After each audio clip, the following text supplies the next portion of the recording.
Today I want to talk about an idea that we've spoken about briefly in the past, and I want to further develop it today. Our parshas, it's a double parsha, talk about the concept of purity and impurity, and there's many different examples of purity and impurity that are featured, but the one that takes the bulk of the parsha is the concept of Tzaraas. Tzaraas is this leprosy, splotches that appear on the skin, or even on clothing, or even on the house, that are indicative of some sort of sin, and it has to be diagnosed by the Kohen, and the person has to be sequestered and put into quarantine, and the garments have to be burned, and the house has to be dismantled, and all the details of what we do with the Metzora, with the individual that has this condition, what is the process of purification, etc. That is the central topic of our parsha. Now, there's a very interesting Rashi found in Parshas Metzora, chapter 14, verse 34, that will raise some eyebrows. The verse is introducing the concept of Tzaraas, of this magical spiritual leprosy that appears not on the body, on the skin, not on the clothing, but rather on your home. And the verse says, when you come to the land of Canaan, that I am going to give you as an inheritance, I will place afflictions of Tzaraas on your ancestral homes. And Rashi tells us that this is actually a good tiding.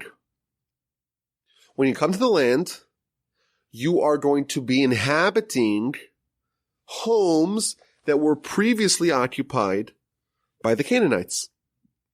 You're going to come and you're going to find some indigenous people, and the truth is that it's yours. This is the land promised to Abraham, Isaac, and Jacob, and the Almighty said, it's mine and I want to give it to Abraham's descendants, and therefore the Jewish people are going to acquire homes that were previously inhabited by the Canaanites. But these Canaanites, when they hear about the Jewish people coming, they're going to get really terrified, and they're going to try to hide their valuables and their jewels and their gold and their silver in a place where the Jewish people won't get it. That's what Rashi tells us. And they're going to take their gold and they're going to remove a few stones on the wall, and they're going to bury the gold behind those stones. They're going to replace the stones where they came from, replaster it up, and that way the gold will be hidden. And then what's the Almighty going to do, says Rashi? The Almighty is going to want you to have that gold. But how is He going to point to you where to find it? He's going to make a splotch of Tzaraas appear on the wall of your home, precisely at the location where the gold is hiding, and you're going to have to call the Kohen. And the Kohen's going to say, this is Tzaraas. We're going to have to remove these stones. And when you remove the stones, you discover the gold. And therefore, the Almighty is telling you, this seems like it's an awful thing. You're going to have to dismantle your house. But don't you worry. There's something really good waiting for you once you dismantle your home. That's what Rashi tells us in verse 34 of chapter 14. Now, there's a lot of questions about this story.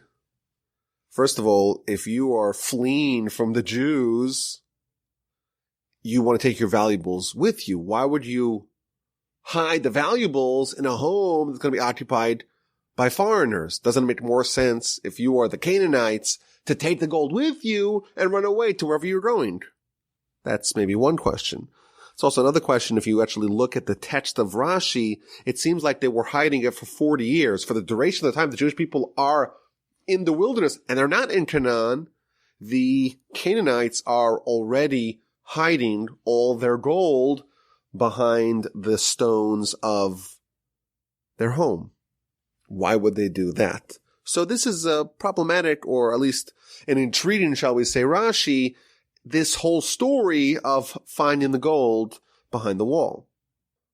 But here's the question that I want to pose. There's a very interesting teaching in the Talmud, in the book of Sanhedrin, on page 71a. And the Talmud makes a list of 3 different mitzvos, 3 different commandments in the Torah, that are situations that never happened and never will happen. And the commentaries explain there's no situation, not now, not in the past, not in the future. It never happened and it's never going to happen. There's 613 mitzvos in the Torah, but 3 of them are situations that have never happened and never will happen. Only 610 mitzvos can be actualized and implemented in this world. But these 3 never happened and never will happen. What are these 3 mitzvos that never happen, never will happen?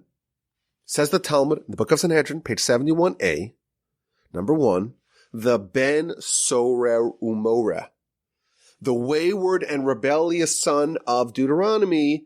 This is the young adolescent male who steals money from his parents and buys wine and meat and consumes a very large amount of wine and meat in bad company. And the parents seize him and bring him to court, and the court initially lashes him, and then it happens again, and the court executes him. Says the Talmud, the ben sorer umoreh, wayward and rebellious son who likes wine and likes meat and hangs out in bad company, never happened, never will happen. There was never an adolescent that was executed for this reason. Well, if it never happened and never will happen, why does the Torah tell us about it? Why would the Torah give us a whole section in Deuteronomy about the wayward and rebellious son if it never happened and never will happen? Says the Talmud, drosh v'kabel schar. Study it and gain reward. There's something about this story that is very rewarding. That's the first mitzvah that never happened, never will happen, featured in the Talmud. The second mitzvah is that of Ir Hanidachas, also featured in Deuteronomy, and that is when there is a city that the entirety of the city, all of them are doing idolatry. And in that case, we have to execute everyone in the city, and we have to take the entire city, and all the possessions of all the people in the city have to be burned in the central square, and the city can never be rebuilt. Says the Talmud, this mitzvah never happened and never will happen. There was never a Jewish city that the whole city did idolatry and had to be destroyed in this fashion. Well, if it never happened, never will happen, why is it told to us? Why do we have a section in the Torah that tells us the mitzvah of the idolatrous city? Drosh v'kabel schar, study and get reward. There's something really rewarding about this section. And finally, tells us the Talmud, when there is a home that has Tzaraas on it, that mitzvah that we read in our Parsha never happened and never will happen. There was never a home that had Tzaraas on it. Never happened. Well, if it wasn't something that we could apply practically, why did the Torah tell us this section? Why are we told all about Tzaraas in the house? Drosh v'kabel schar, study it and gain reward. There's something really rewarding about this mitzvah. Thus concludes the Talmud in the book of Sanhedrin, page 71a. So here's our question. In his commentary to our Parsha, Rashi tells us the reason why the Almighty places Tzaraas on the stones of our home. And the reason is because the Canaanites, they hid their gold there, and you have no idea where to find it. And the Almighty is going to make a splotch at the exact place where you need to dig, or you need to remove some stones, and then you'll remove the stones and you'll discover the gold. But wait a minute. The Talmud tells us that it actually never happened and never will happen. This mitzvah is totally theoretical. You should study it to get reward. It's very rewarding. But Rashi tells us the reason why it did happen. Rashi is talking to us as if this is not just theoretical, this is practical. There's a whole story with the Canaanites hiding their gold. How are these two teachings compatible? On one hand, we're told in Rashi the reason why it actually happened, which makes no sense if it didn't happen. And then we have the Talmud telling us that, oh, no, this is one of the 3 mitzvos of the 613 that never happened and never will happen. So the answer that I want to suggest is as follows. When the Talmud tells us that there are 3 mitzvos that never happened and never will happen, but you should study it because you get reward. It's a very rewarding pursuit to study Torah. And therefore you study it even though it's not practical. It'll never happen. Not in your lifetime, not in history in the past, not in the future. These mitzvahs will never happen. But study it anyhow. That's very rewarding. So perhaps what this means is, and this is something that the commentaries, all of them say, this is not my insight.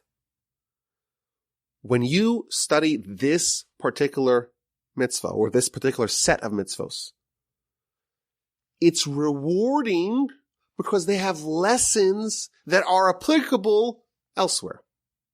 Meaning, even though these 3 mitzvahs, Ben Sodom, wayward rebellious son, idolatrous city, Tzaraas in the house, they actually never happened, but they contain lessons that are very rewarding because those lessons are principles that can be applied elsewhere in our lives. So perhaps we could say as follows. Was there ever a Canaanite who buried his gold behind the wall? Never happened. Never will happen.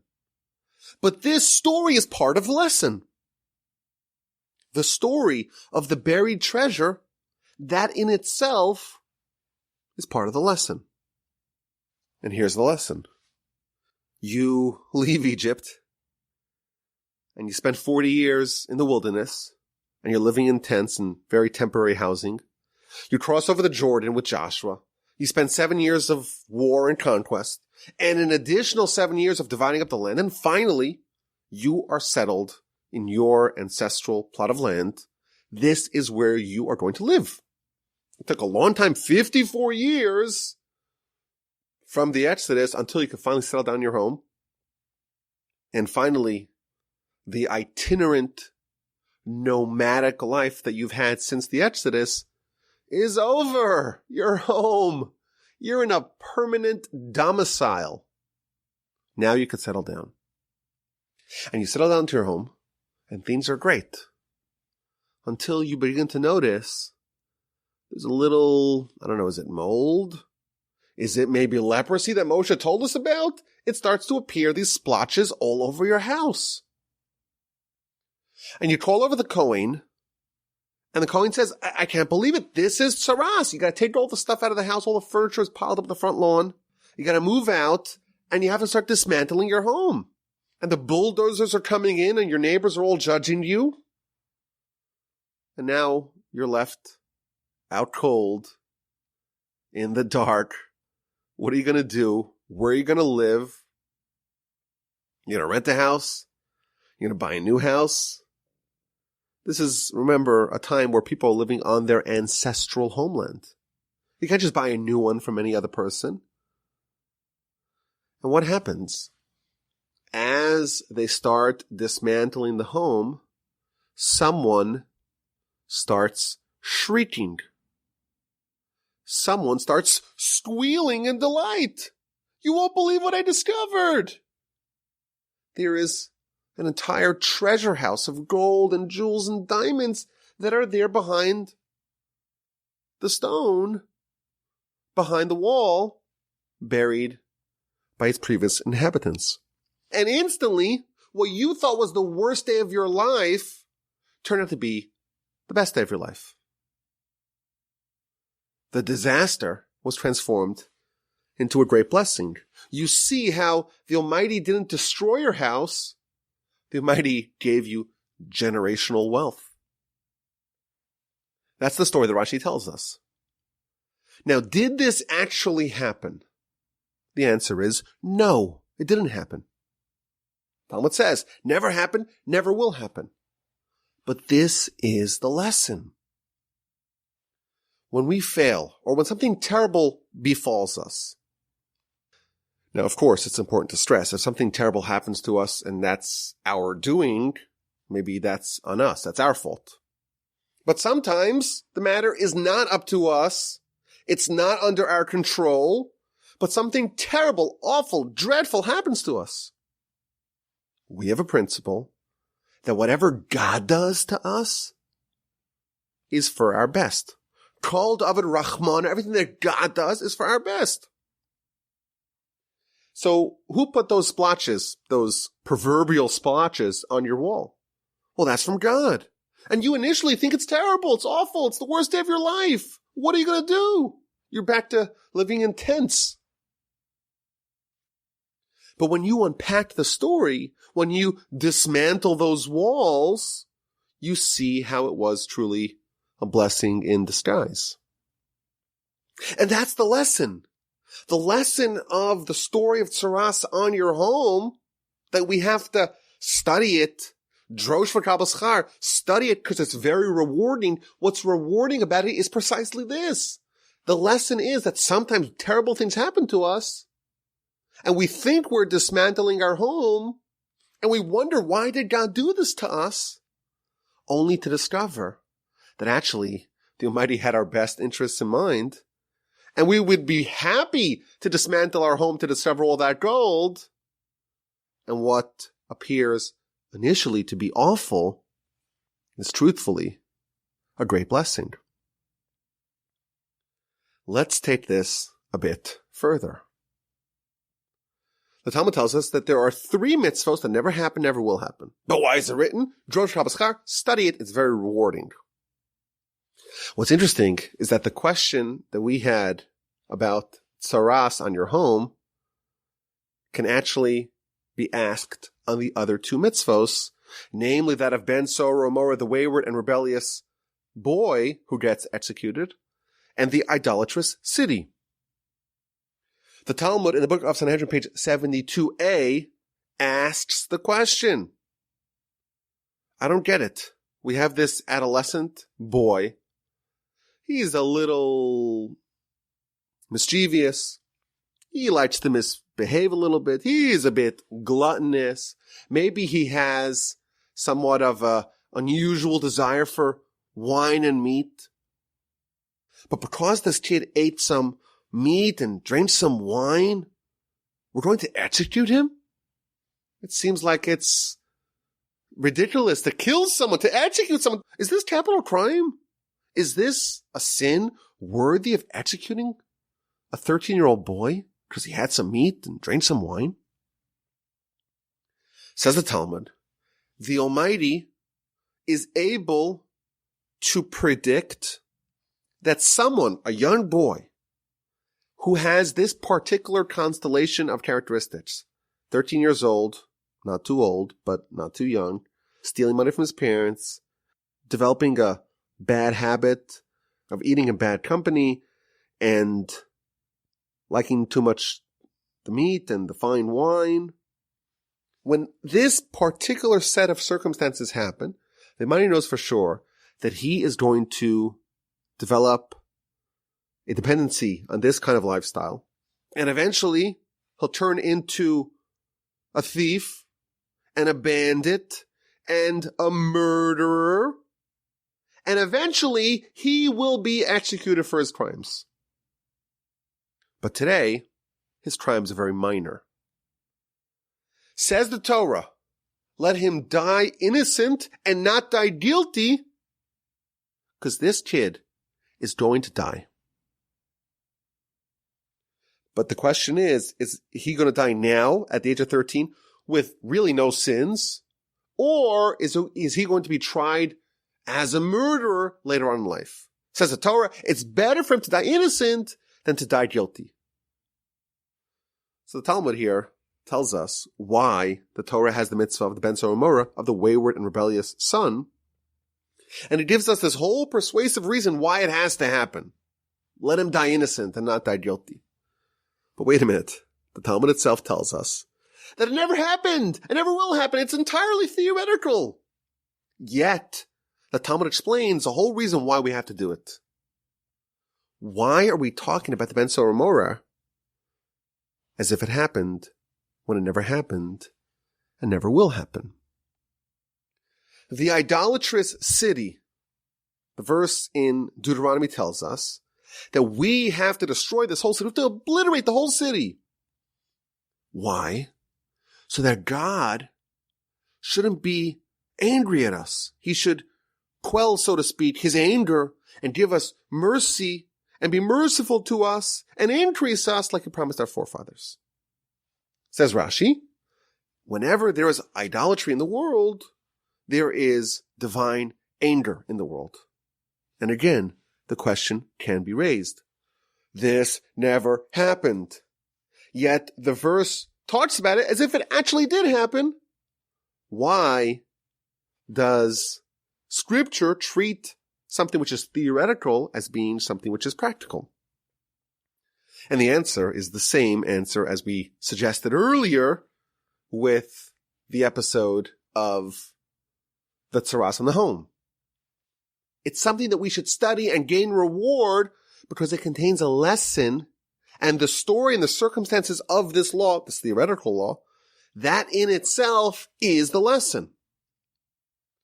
So let's talk about the Metzora first. He's a problem child. But he's just a kid. He's mischievous. He is recalcitrant. He's disobedient. He is gluttonous. He likes to drink. He likes to eat meat. Is that so bad? Are we going to execute him for this? Says the Almighty via the Torah. I can see his future. He is going to become a murderer, and he's going to be executed anyhow. Isn't it better to kill him, to execute him, when he is innocent? Let him die innocent. Let him die free of sin, unblemished. That's actually the goal of life, to return our soul to God in its total purity. What an amazing accomplishment! The yearning of every soul. So is the death of the Metzora. Is that a good thing or a bad thing? Well, if we look at it initially, we would say it's a terrible thing. The death of an adolescent, it's awful. But we study it, we examine it, and we discover that actually everything that the Almighty does is for our best. Yes, this child had to forfeit some years, but look what he got in exchange. He got something marvelous.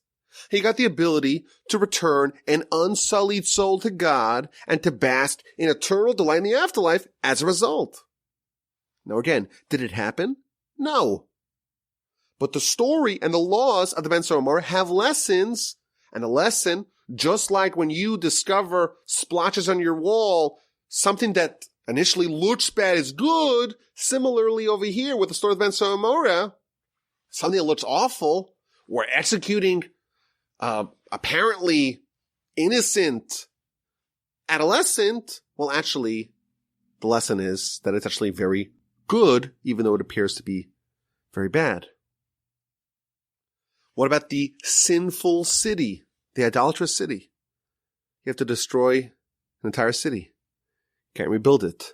You have to destroy all its property. You have to completely obliterate this city. It sounds awful. It sounds like a terrible thing. But the verse tells us that by doing this, we can quiet the Almighty's wrath, and he will give us mercy, and he will increase us like he promised our forefathers. And Rashi again explains, whenever there is idolatry in the world, there is divine anger in the world. Now you'll notice that it doesn't say that God has anger on the city that does idolatry.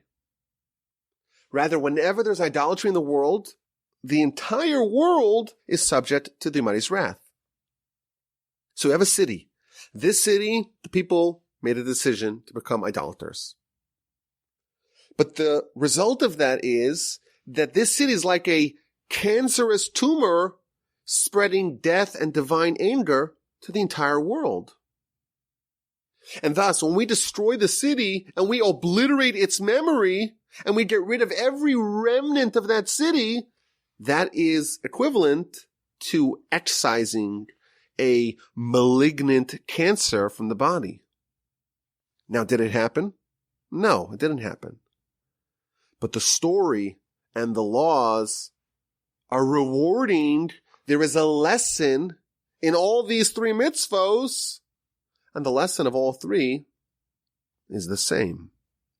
When something happens to you, and that's the result of the handiwork of God, that's the result of the Almighty's behavior, the Almighty's decisions. It may look bad, but when you examine it really carefully, it really is a blessing. Moreover, perhaps we can suggest that these three mitzvos complement each other. When the Almighty does something that appears to be bad, the truth is that it is good, but that can manifest itself in three different ways. The first way is like Tzaraas on the house. It's bad, you have to dismantle your house. But the truth is that instantly, when you, so to speak, remove the wrapping paper of the bad, you discover the good. The bad is like disguising, it's masking the good, and you just rip it away, and right away you discover that you're not really forfeiting anything. There is no bad, it's just a blessing. Sometimes, when the Almighty does something that's apparently bad, right away we discover how good it is. Sometimes it's like the Metzora, where you're exchanging something minor for something major.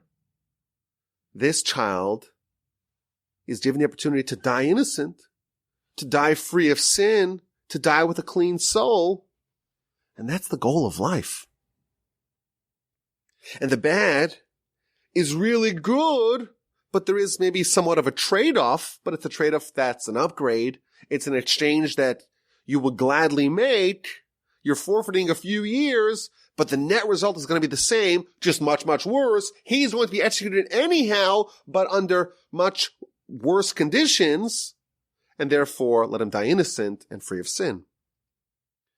And sometimes this treatment of God is manifested as the case of the idolatrous city. Sometimes there's the presence of something so dangerous that is metastasizing and spreading everywhere, and removal of that thing, excising that thing, is a major plus because it spares everything else.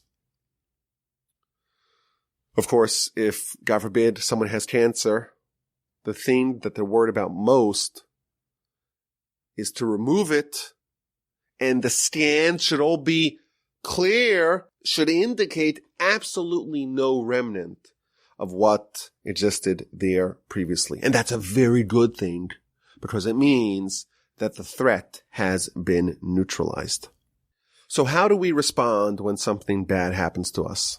Of course, when disappointment strikes, it may sting, it may be very painful, it may make us not want to live anymore, it may be that awful, and we don't see at all any glimmer of hope, we don't see any silver lining, it's just awful, miserable, painful suffering.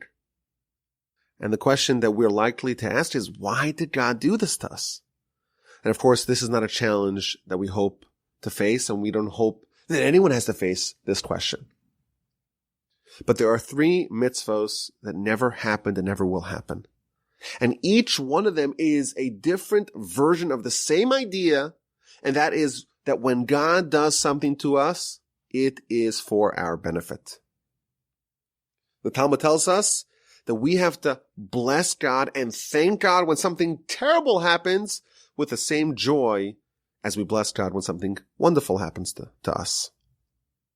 It may appear to us to be terrible, disappointing, harmful, excruciatingly painful, but we know and we're comforted by the fact that from God's perspective, it is totally good. And yes, we're often not equipped with the ability to witness that. And we don't have the same frame of mind, frame of references that the Almighty does.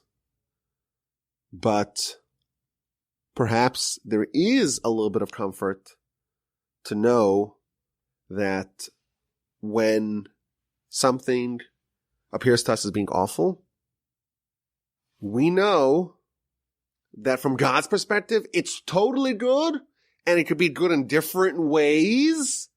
And that is a rewarding thought to have in mind, that the Almighty loves us, takes care of us, wants our benefit and betterment, and will never do anything to harm us. Okay, let's get to this week's A and Q. Answers and questions. And here's the question. Over the course of Leviticus, we see a few times the concept of different tiers of sacrifices. Someone needs to bring a sacrifice, but the level of sacrifice depends on their means. Call it a progressive system of sacrifices. In our Parsha, we have two examples of this phenomenon, one in Parsha's Tazria and one in Metzora. So Parsha's Tazria begins with a woman that gives birth. And after her period of purity, so 40 days if she has a male, 80 days if she has a female, she must bring two sacrifices. One an olah, an elevation offering, and one a chatas, a sin offering. Now the chatas is a dove or a turtle dove, and that is consistent and steady regardless of the woman's means. Whereas the olah, the elevation offering, it depends. If she's wealthy, she brings a sheep. If she's poor, she brings a dove or a turtle dove. So again, if she's rich, she brings a sheep as an olah, as an elevation offering, and a bird, a dove or a turtle dove, as a chatas, as a sin offering. Whereas if she's poor, she brings two birds. Both sacrifices are cheaper. She has to bring just a bird. That's the first example of this phenomenon of Parsha, different tiers of sacrifices. The second example is the Metzora on day 8 of the purification process. And the verse tells us that if the Metzora is wealthy, then he brings 2 male lambs and 1 ewe plus some other things.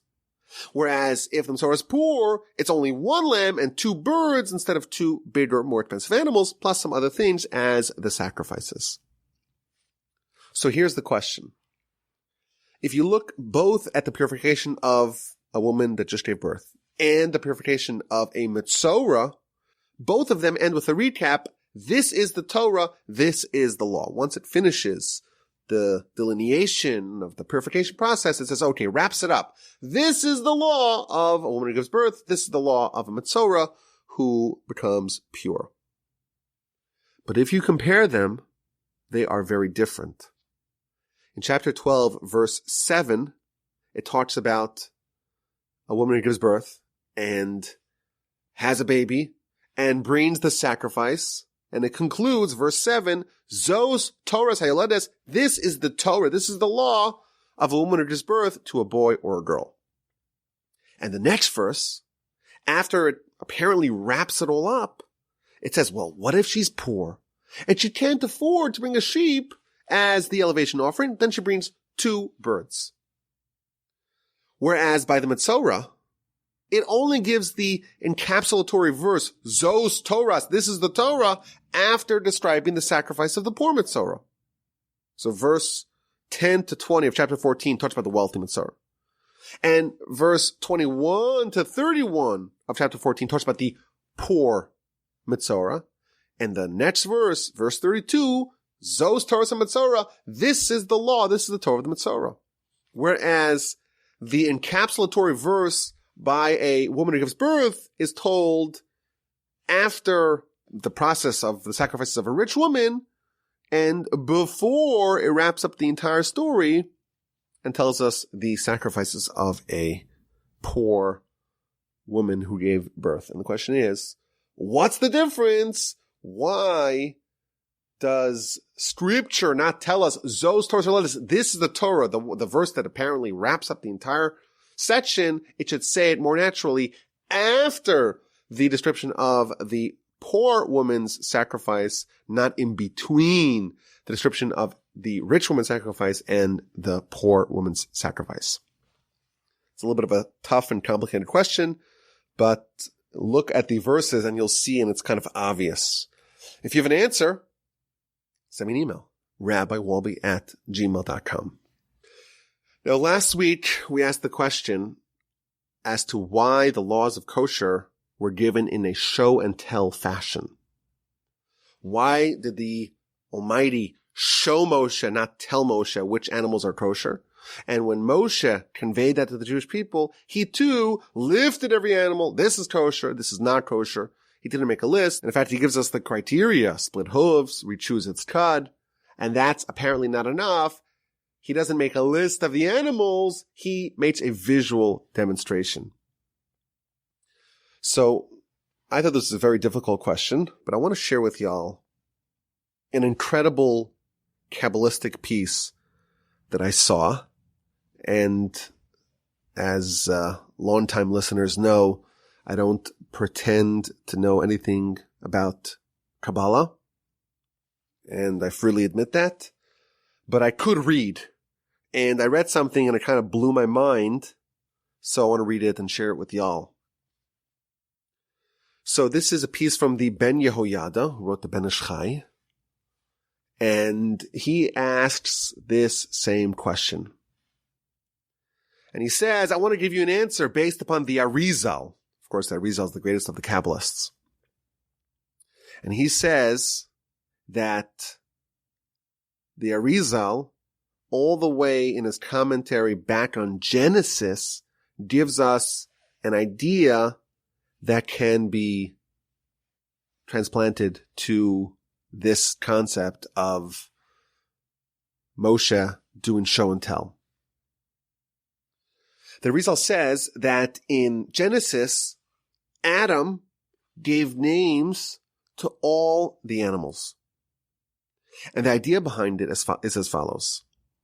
An animal is a mixture of good and bad. It has some good parts of it. It has what the Kabbalists call the klipa, the bad parts of it. And Adam, when he was naming the animals, he was fixing them.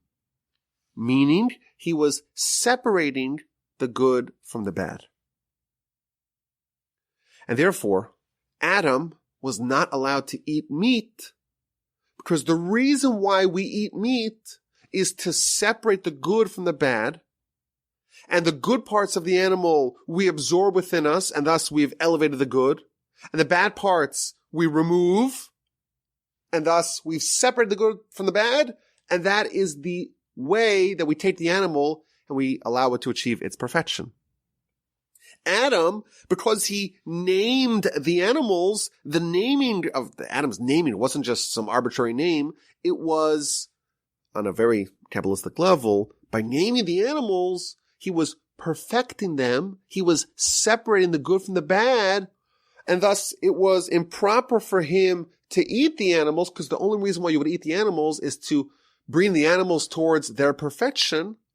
And these animals were perfect because Adam had already named them, and thus separated the good from the evil, from the bad, from the harmful, and thus arrived at the end game for each of the animals. But what happened with the passing of the generations? This is again the Ben Yehoyada quoting the Arizal. People began to sin, and the separation, shall we say, of man and beast, of good and bad, got a little bit blurred. And once again, the good and the bad in the animals became interwoven again. And therefore, there was a need to permit, by the times of Noah, once Noah arrives, to permit humans to eat meat, to thereby facilitate the uplifting of the animals to their destiny.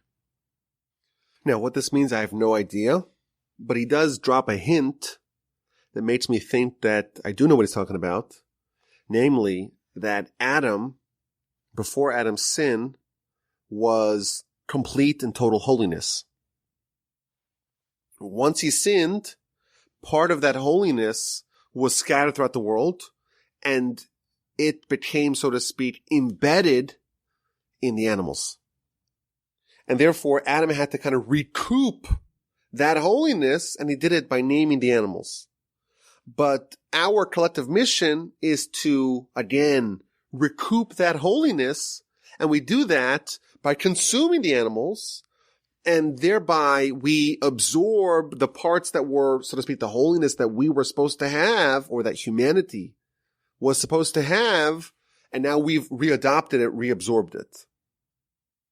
But Noah was only able to actually reabsorb the latent holiness of the animals by certain animals, namely the kosher animals, who have more holiness than impurity, but by the non-kosher animals, it's not possible for us to separate the good from the bad, and therefore we're told not to eat it.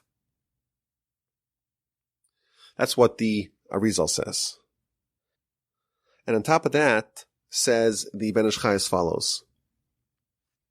Adam, simply by naming the animals, he was able to fix them and separate the good from the bad.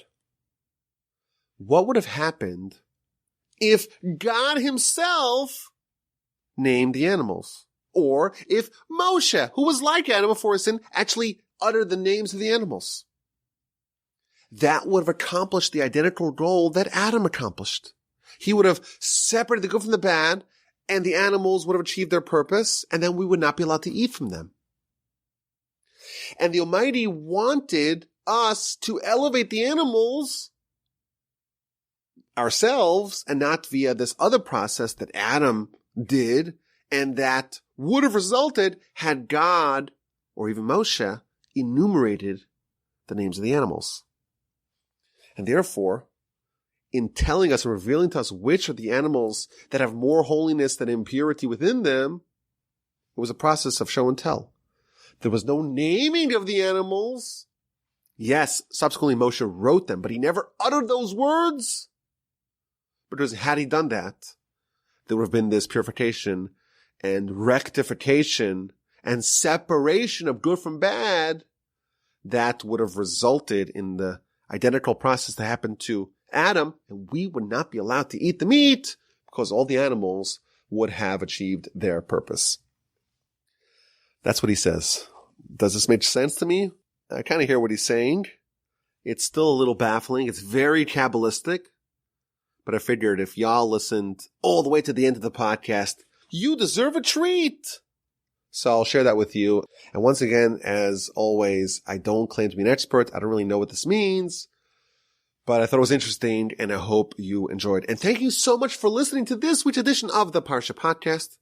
My name is Rabbi Yaakov Wolbe. I'm coming to you from the Torch Center in rainy Houston, Texas. Thank you for listening. Have an amazing rest of your week. Have a fantastic and wonderful and splendid Shabbos. And please God, we will talk again next week.